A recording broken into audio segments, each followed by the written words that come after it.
Nick's setting the mood. The SOTS are back.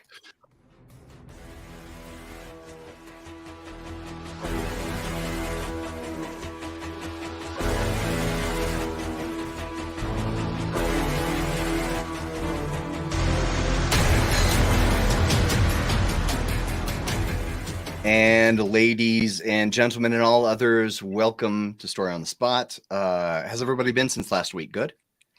Good. Nice. Yes. Since last week. My name is Jim Heskett. I'm a SOT. That's Craig Hart. That's McGee, even though it says Kevin and below is Mr. You gotta say with the inflection, man. It's a holiday quote. It's from Home Alone. Like that? I thought you were impersonating Tomlinson because he couldn't make it. No. Anyway, so this is Story on the Spot, and what we do here, this is the world's first and only thriller fiction improv game show. Still, as far as I know, I didn't do any research since we last recorded, but as far as I know, it's the only one. Still. Can't believe nobody's jumped on this. Right? Untapped market, under-monetized, 4-quadrant market we're looking at here. All right, so here's what we're gonna do. You watching at home, we're live on tape. You watching at home, you're gonna watch each pitch. You're gonna vote by comment below which one you think is the best, and then next week, tune in to find out the winner. Next week, tune in to find out the winner. But this week's winner is you, viewer and listener, because we're back. And I didn't want to dig up the last episode or do the research to figure out who won. Wasn't me. And today's word of the day is flummoxed. And if you, where are my overlays here? If you drop the secret word, you're gonna get you get a bonus point plus the OMG secret word thing appears on the screen. Okay, we ready to go? Let's do it. All right, our first prompt: marine biologists in the Cayman Islands are desperately searching for a nurse shark that is sporting a mesh bag around its middle. The skirt is blocking the shark's gills, effectively choking it. The Department of Environment said they are doing our best to locate and assist him, but so far, we've been unsuccessful. A scuba diver initially spotted the animal, but he didn't have the tools he needed to cut the bag away.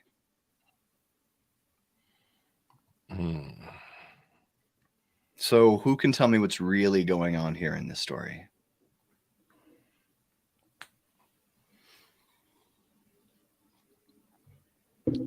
Longest drink of coffee ever. Hold on, I better take another one. Another quick. You guys remember, this is an improv fiction show where I put up prompts and you guys pitch stories. I was your job sounds really easy, Jim. At the moment, it doesn't feel easy. I'm not sure I like your tone. Okay, all right. So I'll go. Okay. I'll be the sacrificial lamb. You guys remember those like pictures of like the Aztecs where they've got the guy on the stone and they're just ripping his heart out? That's me. I'm the sacrifice right now. Okay. Yeah, Craig and I have our stories ready. We just know that you always like to go first. Okay. So this is what I think is happening. What I think is happening is that we are dealing with. Okay. I mean, it's a nurse shark, right? So you guys don't know that, like, in the undersea kingdom, you had a little glimpse of it with Little Mermaid, but, you know, there's like a lot going on. Finding Nemo, Finding Dory. Everybody has jobs. This is a nurse shark, right? It's on his way to his shift at the hospital. And the undersea kingdom is a little sexist, right? People are making fun of him because they think nurse is traditionally a woman job. I don't agree. I think nurses are very important and they make the world go around as well. But he was basically jumped and the bag had all of his scrubs in it and they threw it over his head like a trash can, and he's just sulking now. And what we need to do is we need to get in touch with this nurse shark and let him know, hey, it's okay to be a nurse. All right. Don't let these people hold you down. So that's what's going on. And I just ritualistically sacrifice myself. So Let me thank you, RA, and we put our story back up here real quick. So Craig and Nick can remind themselves of the stories they've already decided they're going to pitch. Yep. All right, I got mine. I mean, I've had mine the whole time, of course, from the moment I actually saw the first word. So we're gonna go straight up thriller here, because we're keeping it OG. What we've got is a situation where in the Cayman Islands there is a research lab that I've been there. Not like for the story, I've been there, like because I'm gonna put in author's notes that I've been there, so I'm gonna say that I've been there so I can make it more real. But there's this research station in the Cayman Islands, and they're studying marine life, but they're secretly also studying. I'm trying to make this not the same plot as the book that Craig and I are writing together. You know what? Fuck it. We're going to do it anyway. So they're trying to study genetic mutation and how to grow artificial limbs. And they believe that this shark, they've actually seen that this shark in high stress environments has been able to grow a fin back, similar to how a lizard sometimes can grow a tail back, right, in certain species. And so what they found out was that by essentially choking these sharks, they can put it under extreme stress and their cells can oxidize and grow this extra thing. But one of these sharks escaped because our scuba diver friend is actually working at this lab and uncovered this research and said, you know what, this ain't good, guys. You can't be doing this. And so he free willied the shark and let it free. And he was then he realized there was a mesh thing still around it.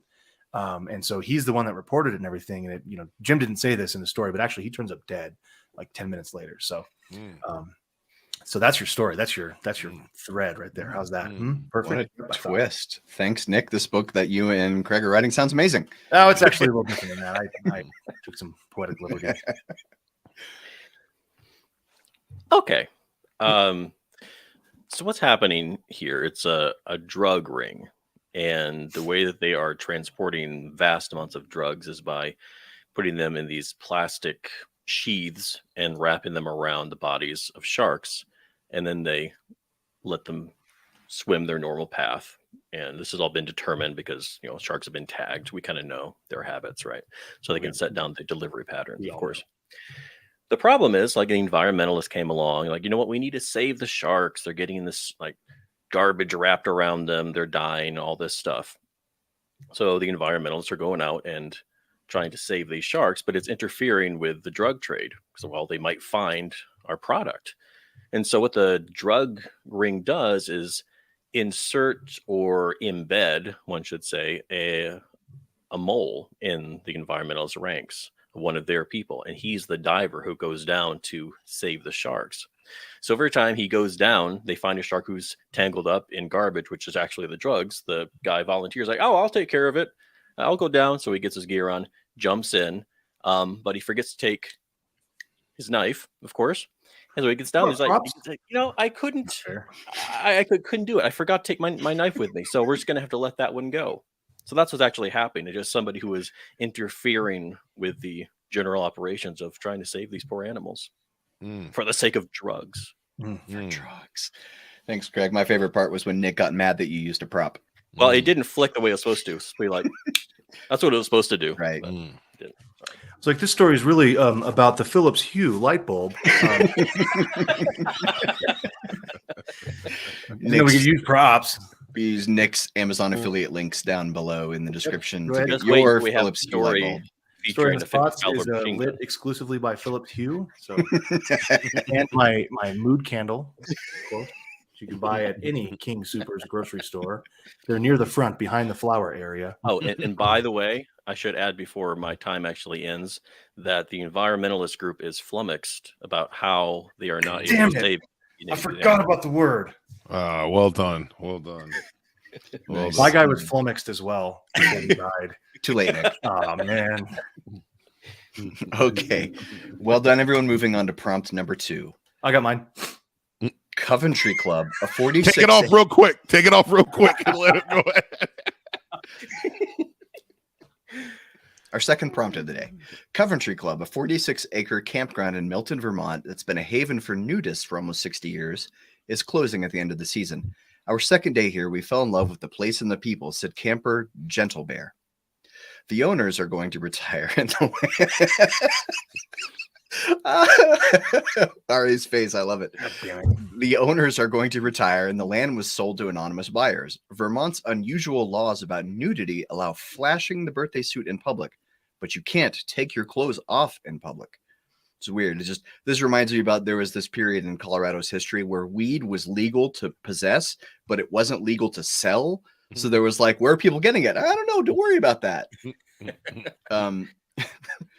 Anyway, there we go. Who would like to pitch us a story about this nudist camp or Vermont law?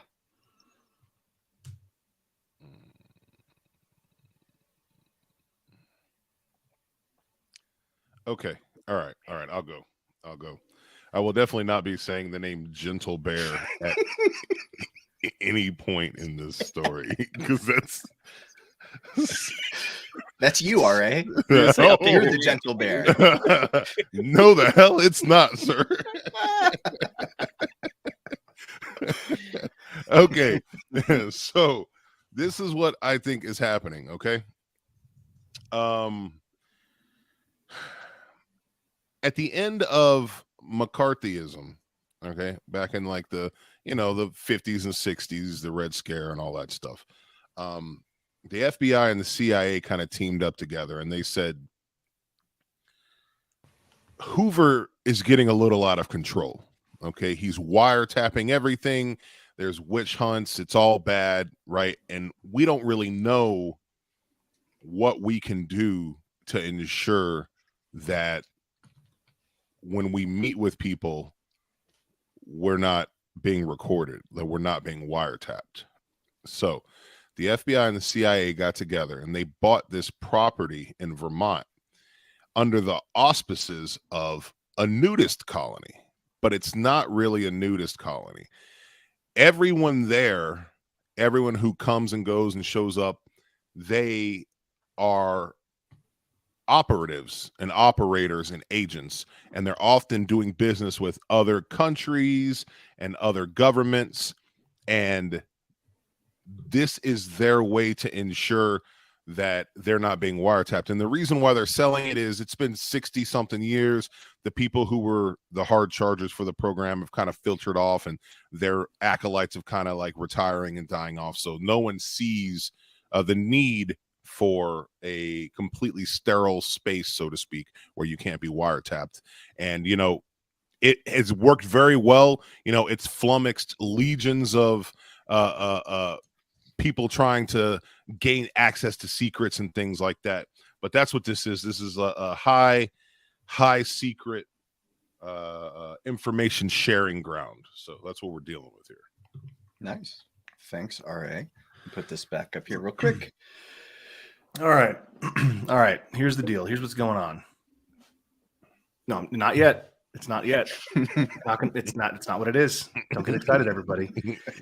What's going on here is this was actually sold. This nudist colony was sold back to the original son of the man who passed the law or got the law passed that you can be nude in public, but you cannot take your clothes off in public. And the reason for this is this powerful family long ago established a sex ring and in Vermont, in Milton, Vermont. And the son is kind of carrying the torch into the modern age by setting up like a dark net viewing website, basically. And the way he did it is he built these not very many structures on this campground.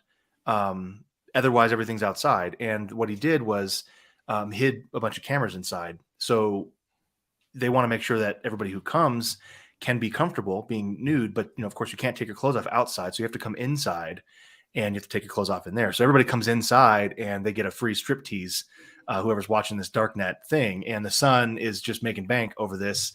And in the next season, he's probably going to be suicided with a double tap to the back of the head. Because, current events, because he's flummoxed to how to keep his father's legacy alive. And this was the way he found to do it. As long as he maintains control of the Vermont legislature and his 60 acres of Milton territory, he's going to make bank. because there's people like Gentle Effing Bear who will come into this thing. I'm done. Okay. So Gentle Bear is actually what was the name? Gentle Bear? Yep. Was that his name? R.A.? I couldn't. Anyway. Okay.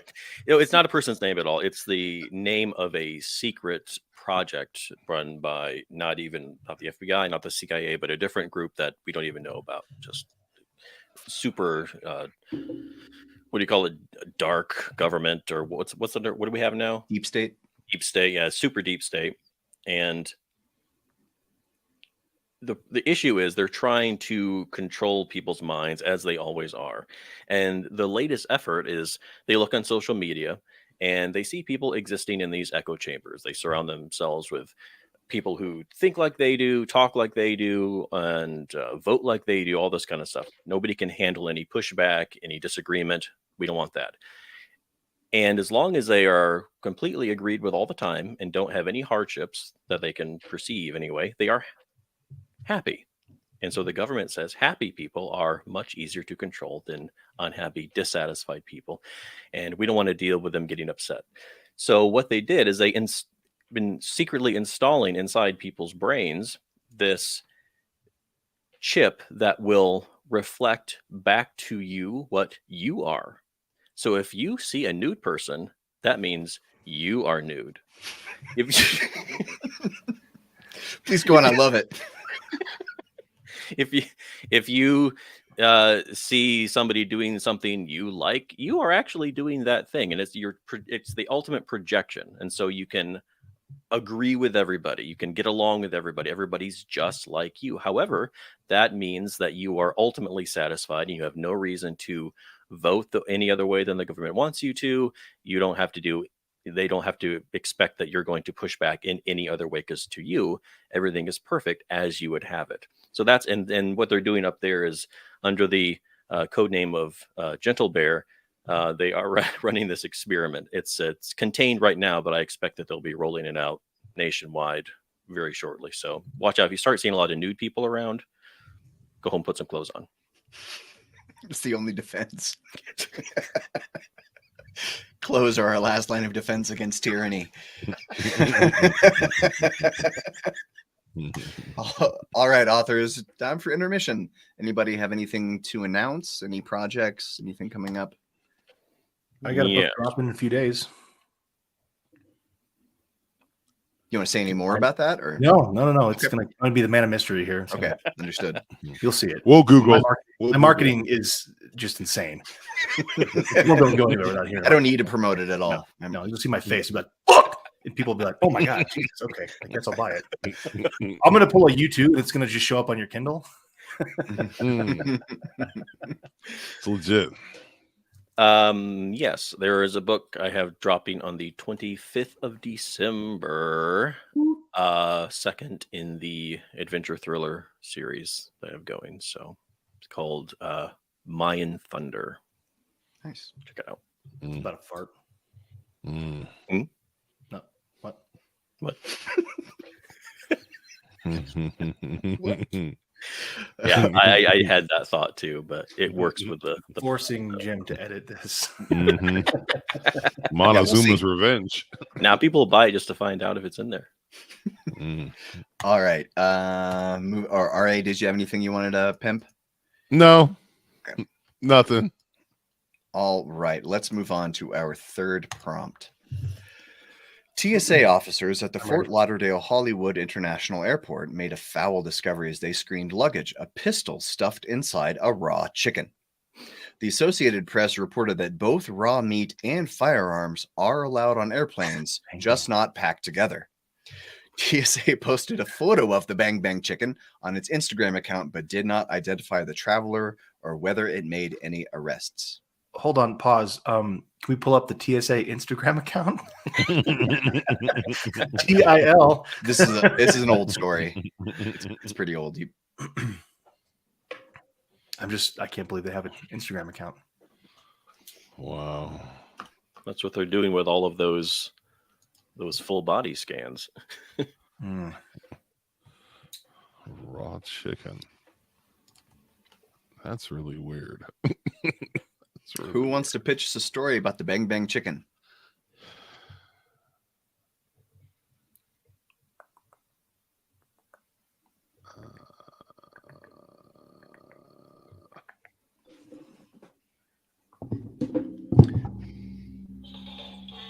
Okay, I got one. Beauty. Nick, hold for singing doll. Yep. Nope. Pause in session.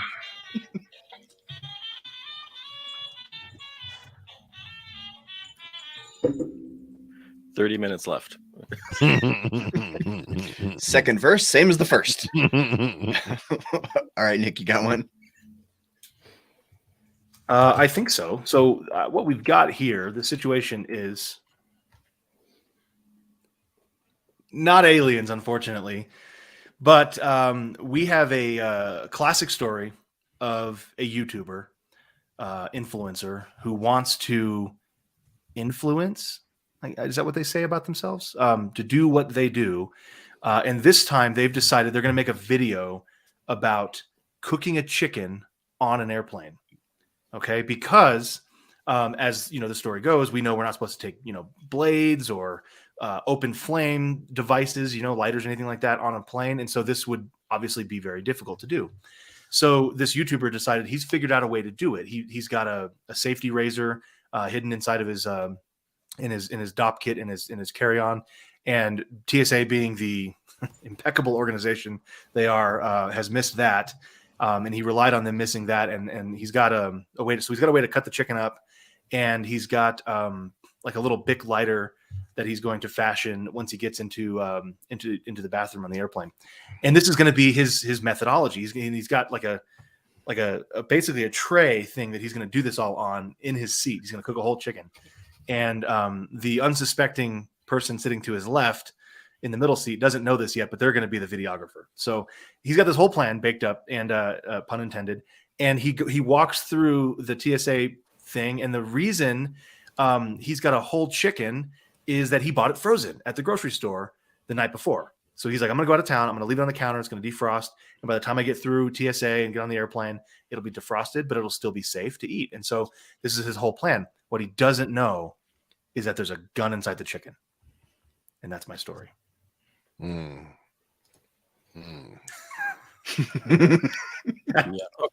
A gun is inside the chicken. So I would tell you guys the rest, but I want to kind of leave you hanging, Sure. Naturally. So Nick is correct in one part of the story in which he doesn't know that the gun is in there.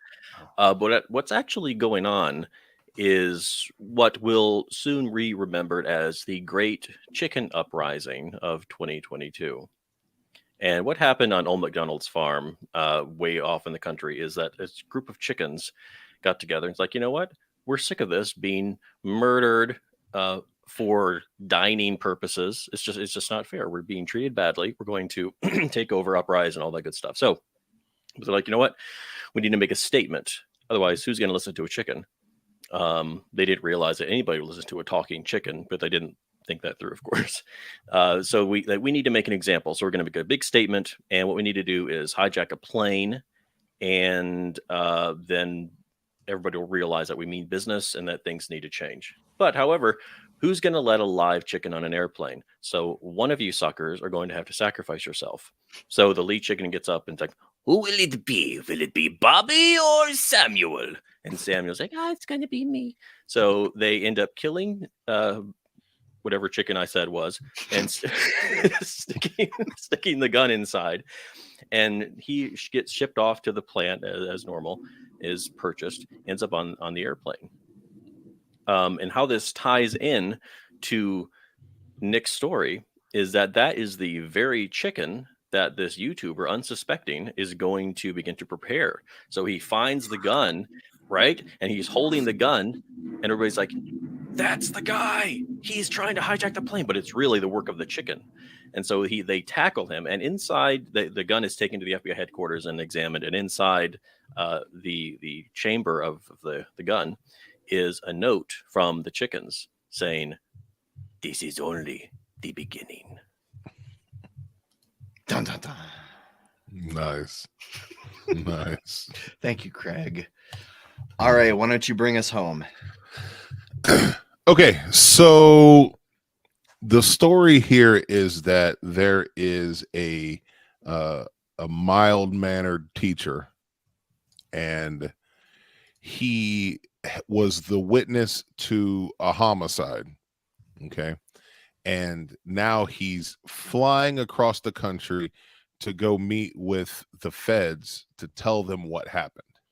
Okay, the problem is that he gets a note in his mailbox saying that when you get on this plane, someone is going to try to kill you. Okay. And so he doesn't really understand what to do.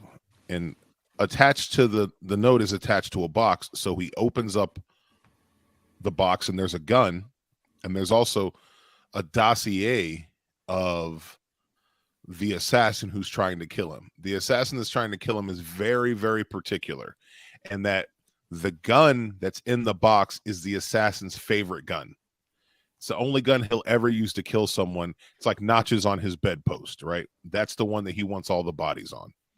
So the teacher gets all this information. He tries to call the police. They don't believe him. He tries to call the feds. They're like, listen, don't back out. You made a deal. You can't do this. So the teacher's sitting there and he's freaked out and he's reading this dossier. And he thinks, I can just throw the gun away. Who cares, right? It's gone. But then he worries, if I get rid of the gun, the assassin's going to grab it and kill me before I get on the plane, because I don't know where this guy is. So what am I going to do? He stays up all night. Miserable montage of him just hating life, trying to figure out what's going on. And then he reads a little further down to the bottom of this dossier where he should have went in the beginning, and it says weaknesses. Okay. And the problem is our guy just kind of skipped over it because he didn't really understand. Words are just blurring together. Well, he finds out that this assassin has a weakness. He's electrophobic. All right. Electrophobia is the fear of chickens. So our teacher starts thinking, wait a minute. If I just stuff this pistol in a chicken, then the assassin will never be able to get it. He'll never be able to kill me, right? Problem is, I can't just leave this raw chicken at the house or somewhere, because what if the assassin gets a friend and excavates the pistol from the chicken? Then electrophobia be damned, right? So our teacher decides that he's going to take this chicken in his checked luggage because he figures it's the safest thing for him to do, right? Problem is, he gets caught by the ever vigilant TSA. He's trying to explain this story to them. They won't believe him. The supervisor shows up. Supervisor's flummoxed. No one knows what's going on, and they just won't believe that he is trying to hide himself from an assassin with electrophobia. But that's exactly what's happening in this story. So nicely done. Thank you, R.A. And I think that's about all the time we have. So you viewer, there were three rounds, 3 pitches each round. Go down in the comments below and vote for who you think won each round with the best pitch. And can tune in next time, whenever that will be, to see who won. Also go to storyonthespot.live when you're lonely in between. Forget so many things here. Didn't put the thing up. Anybody have any words of wisdom? Any season's greetings to take us out? Well, I, for one, want to say thank you to Jim for pulling this thing back together. I know you hadn't done it in a while. Hopefully the SotS muscle exercised itself and you're feeling good. And you're ready. You're ready to go in case we do this thing again. Right. I'm a Merry Christmas guy, so Merry Christmas to everyone. If you don't celebrate Christmas, I'm sorry. I will. So Merry Christmas. RA will celebrate 2 Christmases for you if you don't have a Christmas in your life. Extra Christmas. Extra Christmas. And I want to thank RA because we wouldn't be doing this without him. He made me do it. So for Craig, Nick, and RA, I'm Jim Heskett. This is SotS. Thanks for playing.